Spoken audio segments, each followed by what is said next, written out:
What's up, Wargamers? Welcome back to World of Wargaming. I'm Isaiah, and I'd like to invite you to grab a comfy chair, a tasty beverage, and a delicious snack, and let me talk at you for a minute. I'd like to talk at you about this game, Majestic 13. This is the newest game, the third offering from the superstar combo of Adam Loper and Vince Venturella. This game is a bit different than their others. And that's one of the things that we're going to talk about over the course of the next, hopefully not too many minutes. So, as usual, one of the first things I like to talk about is the general overall art direction of the book, which is very, very, very different than the way they handled Reign in Hell or Space Station Zero. This book is made very much, a lot of it is made very much to feel like a dossier, like documents and stuff like that, and it's cool. It fits the theme. It works really, really well. I just personally liked the way that Reign in Hell and Space Station Zero were handled. I loved the art in those books, and this is more photography kind of stuff that's mixed into the pages. But again, it fits the theme and the mood of the book, so it works to enhance the immersion of it, and so I'm for that. I just really like the pretty pictures and all the cool model photography that was in the previous two books. But that is, again, a purely aesthetic and visual thing and has absolutely no bearing on the game or anything else. I've got some great games on my bookshelf that have like no pictures in them. Or very few pictures, just words, and the games are great. So let's get into what's in this book. So we open with a little bit of fluff. I'm not going to go too far. I'm not going to go basically. There is a globe-spanning group of organizations, or globe-spanning organization called Majestic 13. And within that, there are 13 factions that help to defend the planet from the alien menace of Force, which is the overbearing kind of alien coalition that wants what we got and is willing to take it from us through force and prejudice. And Majestic 13 is the organization that stands between us and certain annihilation. As is customary, one of the first things we come to in the book is the list of the stuff that you need to play the book, among which is the rules. Optionally, they do sell these handy-dandy tarot-size cards that have base stuff as well as enemy stats on them. Buddy Bill let me borrow these because I just didn't have it to buy them at the time. I may go back and get a set at some point, but I appreciate him letting me borrow those for the time being. Now, this game does play on a 3x3, which is a step away from their previous designs. There are other games that played on more kill team size boards, kind of that 2 foot by 3 foot-ish range, or 2 foot by 2.5 feet, or something like that. So that's good. I like a bigger board. I'm here for a 3x3, especially with this game. There's some scenarios are meant to be played with heavy urban terrain, so you need a bigger board to represent that, because building as terrain is pretty large. Now, again, another deviation from what they've done in the past. There's no D12s in the game. Don't know how I feel about that, because I really like D12s. So in this game, we use a D20 as well as a D6. We'll talk about how we use those when we get to that point. The next thing we come to is a pretty extensive glossary. I like having this at the front of the book because I kind of read through this as I was doing my highlight magic. And by the time I got to other parts of the books, there were a lot of these concepts and things that I was already familiar with. So that I like having this at the beginning. Good layout, design, placement choice within the book. The game uses a 5-man team, which is meant to represent your cell, your operatives, your operators for whatever of the 13 factions you choose. Stat-wise, they have 1, 2, 3, 4.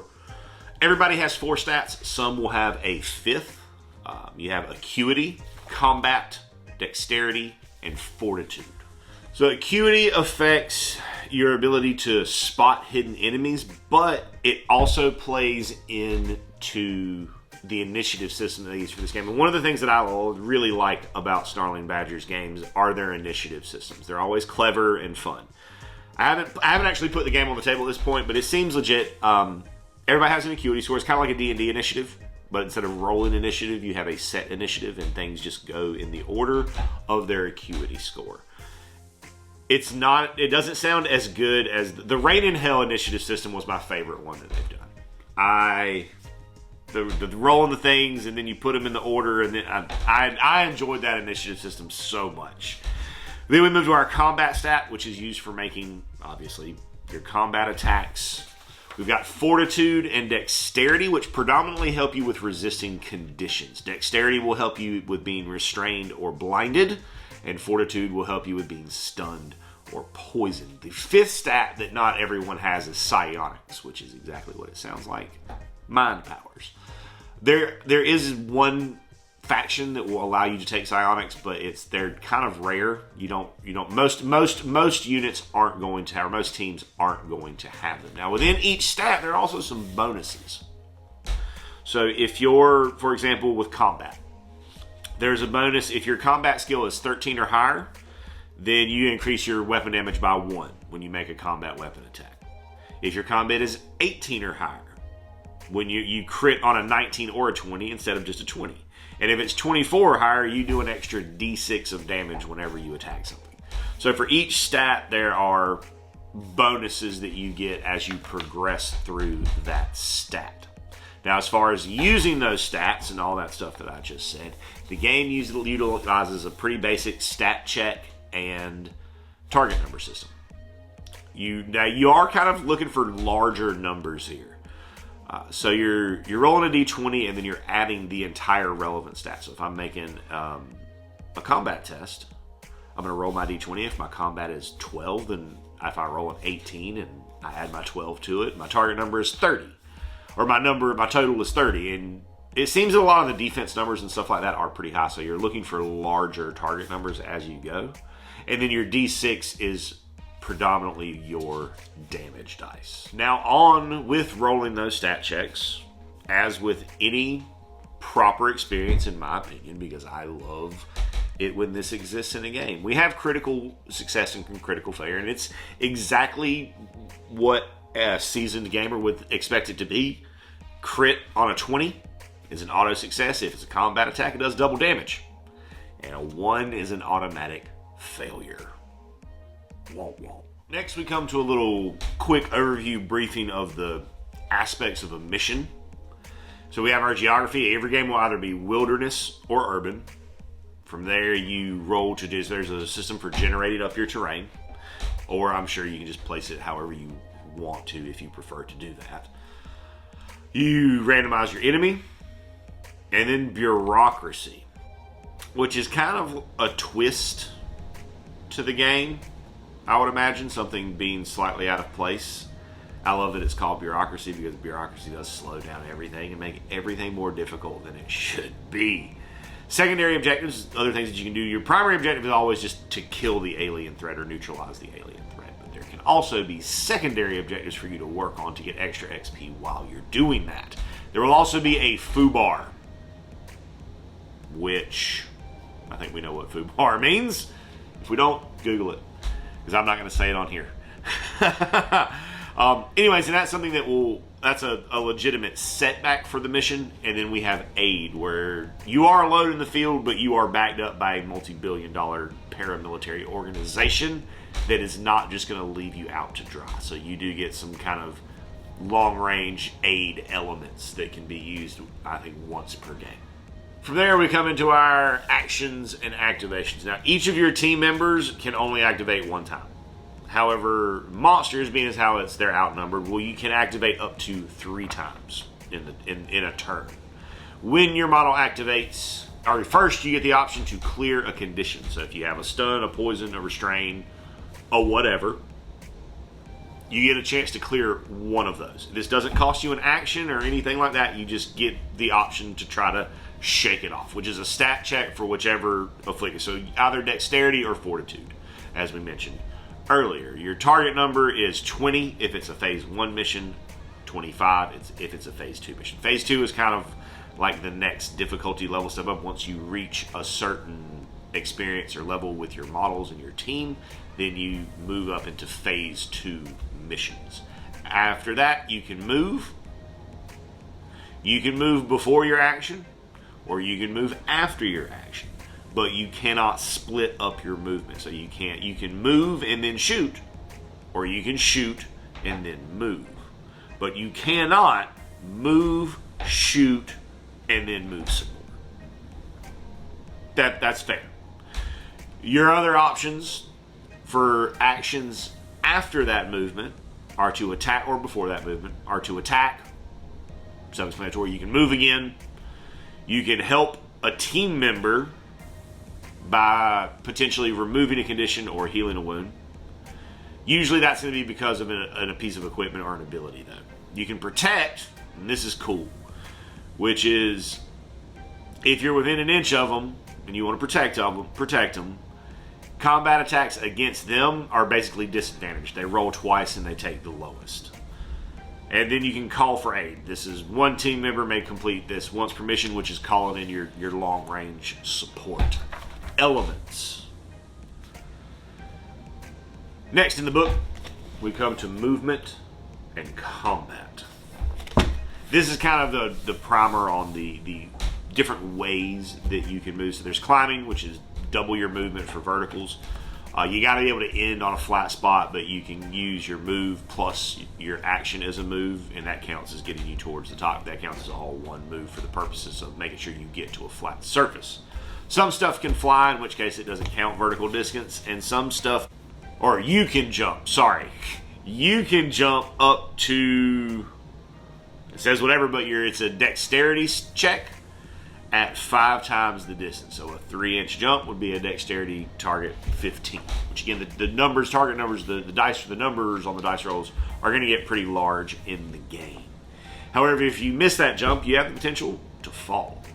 If you fall, you're going to take damage equal to twice the distance that you fell in inches. However, you get a chance to kind of superhero land down at the bottom and cut that damage in half if you pass a dexterity check.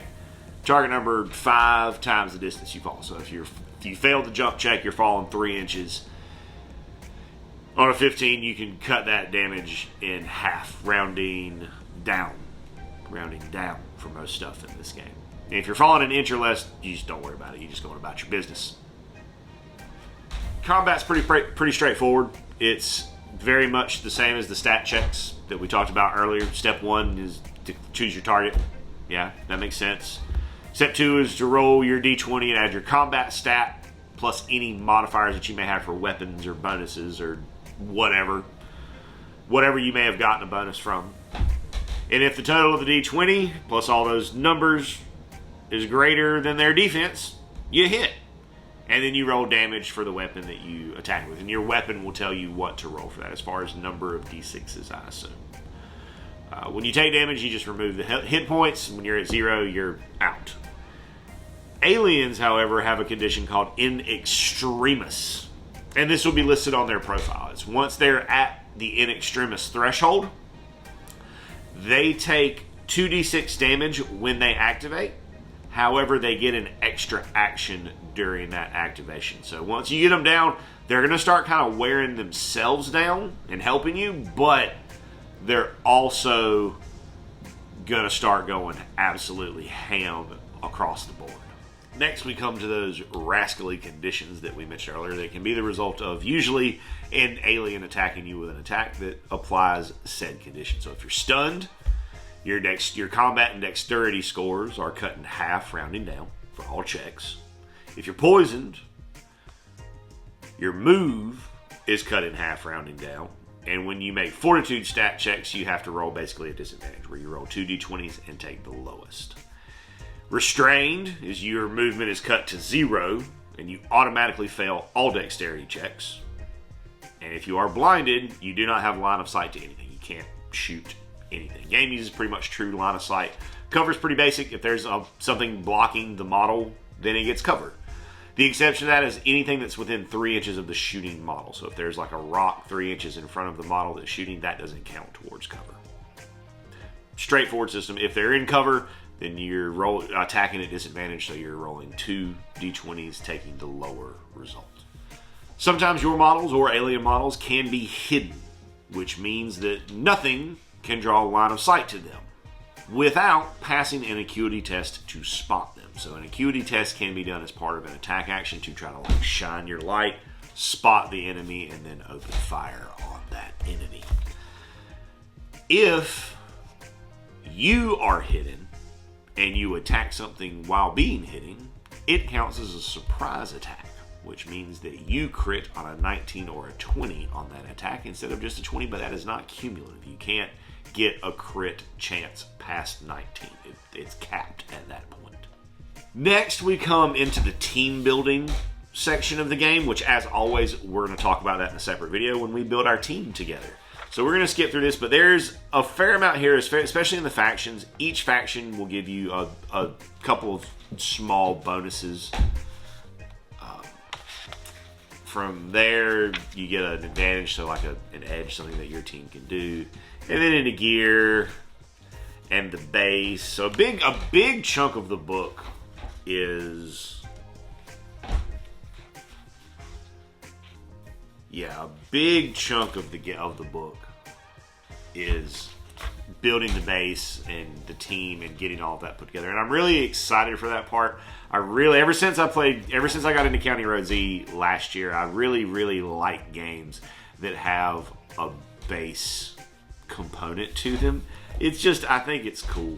And there's lots of different add-ons that you can do for your base and stuff like that. Again, we'll get into that another time. There's lots of different things that you can tack onto that base for to get some extra work out of it. Then we come to a section for how to do things, how to set up things for co-op games and modify the rules, how to set up things for skirmish games and kind of modify the rules a little bit.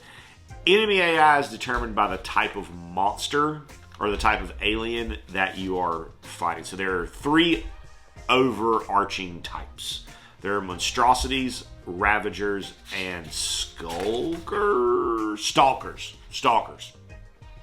So your monster will have one of those types, and then it'll be whatever subspecies, like specific species of alien it is. This reminds me a lot kind of Perilous Tales, because it had the 3 different types, and each one had a different set of actions that it would follow based on the type. This kind of reminds me of that a little bit. This reminds me a lot too, just because of the kind of semi-pulpy setting of Perilous Tales, another just awesome solo co-op game. Yeah, you should check it out if you like that kind of game.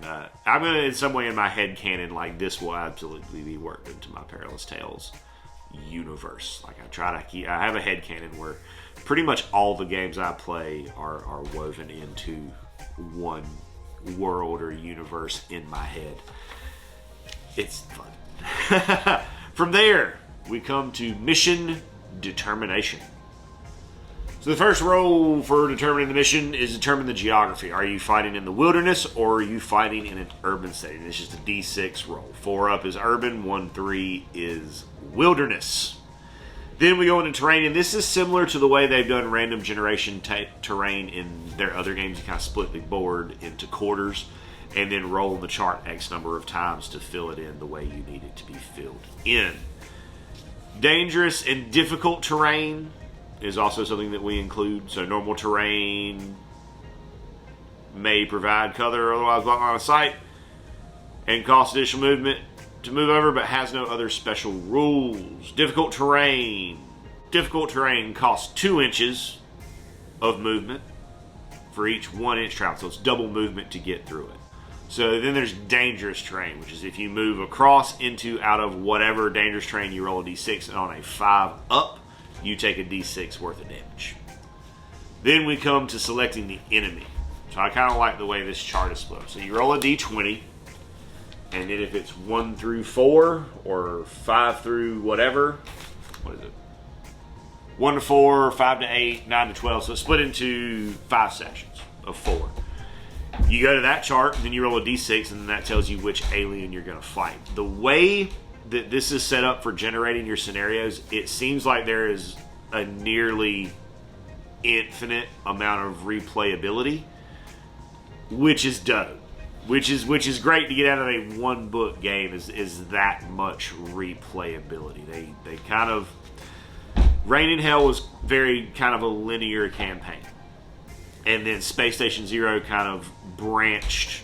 It gave you a little bit more deviation with the tree and the kind of pick your own adventure type style of that campaign. But this is full blown, like, just RNG out until you're tired of playing the game. And I dig it. Once you've got an enemy and a board, the last thing you'd have to deal with before you can go on the mission, because obviously, duh, is bureaucracy. So the vast majority of the time, bureaucracy is going to bite you in the hiney. However, every once in a while, it could potentially work in your favor. So you got a 2d20 roll and quite a few things that could potentially happen, ranging from the mission as a trap to no event to a force ambush if you happen to roll double 20s. And then you've got the next page or two is dedicated to explaining what each of those things are. And then we've got our secondary objectives, which are obviously another way to score some extra XP from the mission. And there are only 6 of those. They are terrain reporting, gear collection, medical recovery, alien tech recovery, beacon drops, and alien tissue collection. And then, of course, you get into the game. Now, once you're in the game, that's when the foo bars can begin to occur. So at the beginning of each turn, roll a d6 and add the current turn number. If the total is 6 plus, then you roll on the table below. It's a d20 roll, and it can be any number of things, ranging from civilians show up on the board to long-range support. And then once per game, as we mentioned earlier, you can call for aid. And your options there are drone strikes, warheads on foreheads, medical drops, robotic backup, and evacuation, just a straight up evac. And then we end the mission. Now, at certain points in the campaign, or in your journey, in your log, you're going to have a rating. And when you reach certain ratings, and these ratings are the multiples of 3, so 3, 6, 9, 12, 15, 18, then you have a specific special mission to go play. And there's a big chunk of the book that is dedicated to those specific and special missions. I like that. I think that gives you a little bit of flair. It gives you a little bit of like story purpose, but the rest, for the most part, you're just kind of wandering the planet dealing with these force threats. Once you get back to base, you've dealt with extraterrestrial threats, so you're going to be put through the ringer as far as, I'm sure, shots in your butt and probing and medical examination to make sure you're okay. Anyone who was put out of action, however, may really get put through the ringer. So you're going to roll on a 3d6 on the injury and death effects chart, and that goes from they're just outright dead to they are, in fact, a force infiltrator that was smuggled back into the base. Big fun. Once we deal with those things, we've got our advancement where we're going to dole out our XP and all of that jazz. So that advancement, there's a maximum of 5 XP on the table in a mission that you could potentially get. And it seems that when anybody gets an XP, everybody gets an XP.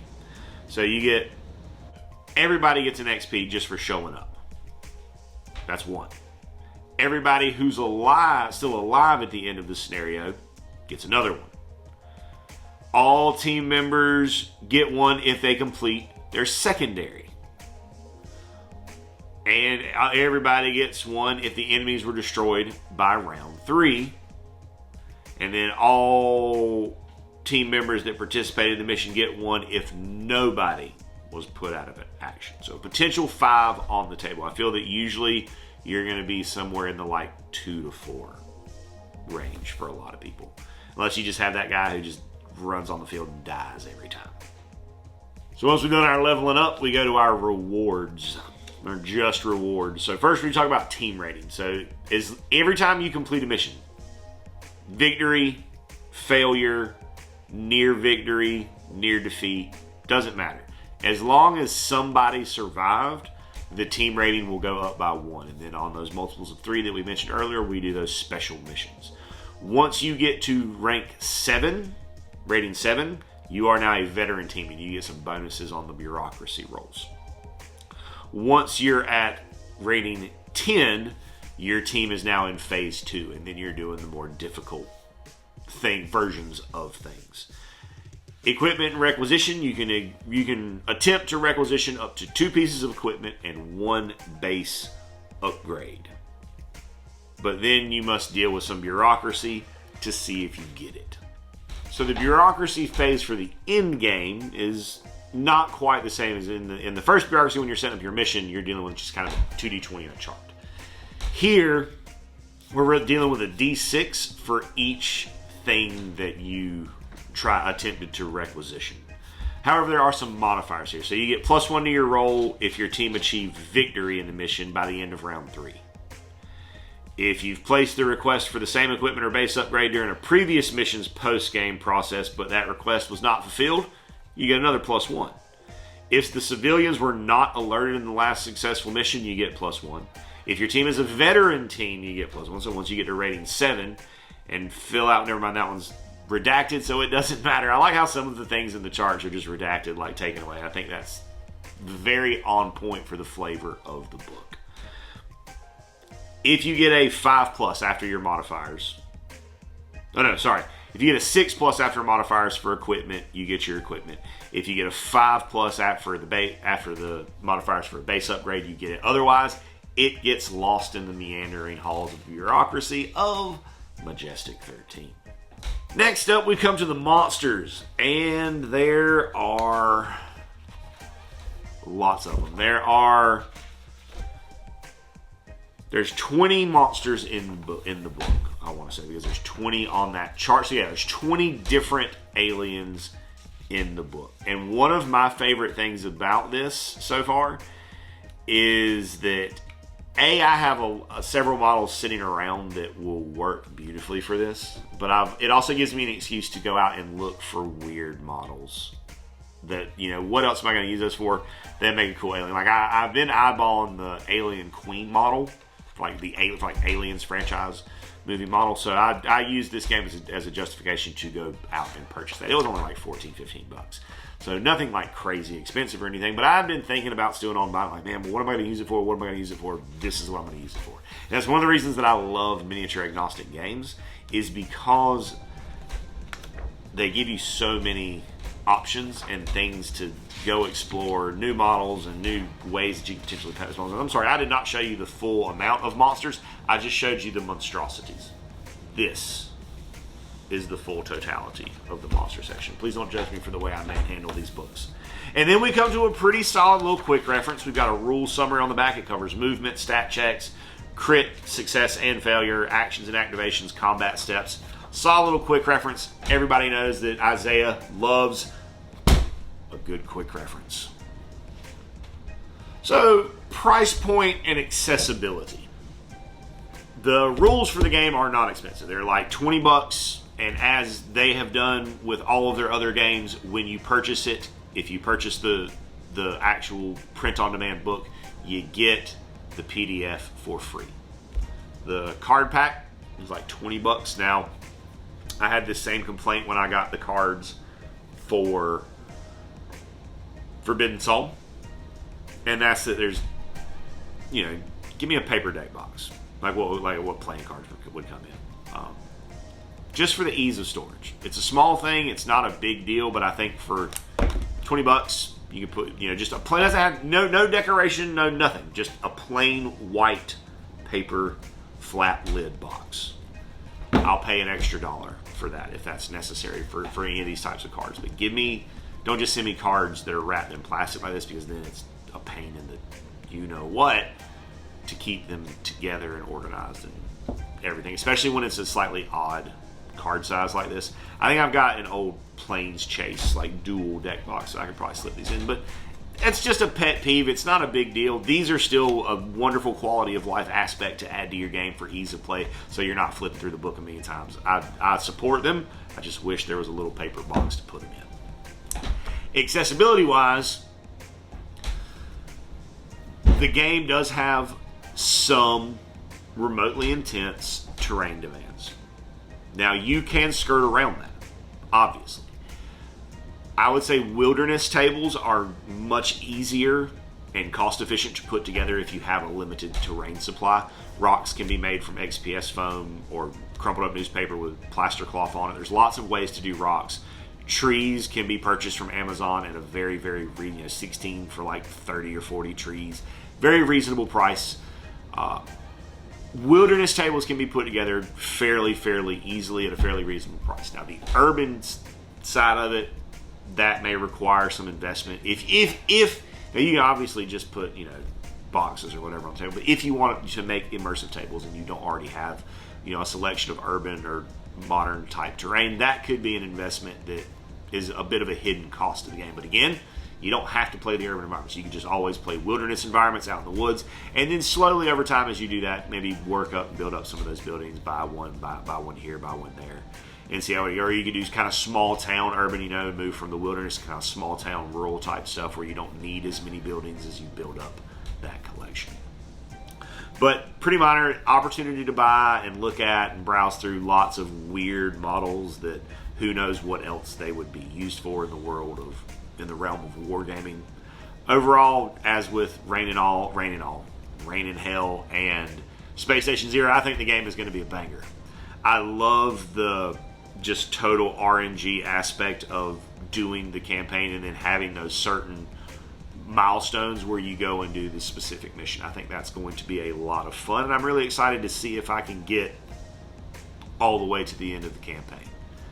Thanks so much for tuning in, stopping by, hanging out, letting me talk at you for a little bit. I hope you've enjoyed it. I hope that if this sounds like something that's interesting to you, you go check it out, support the creators, and most importantly, have an absolutely amazing rest. And as always, I'd like to say a big, huge, from the bottom of my heart, thank you to our patrons who support us and pledge to us over on Patreon. You guys are the absolute best.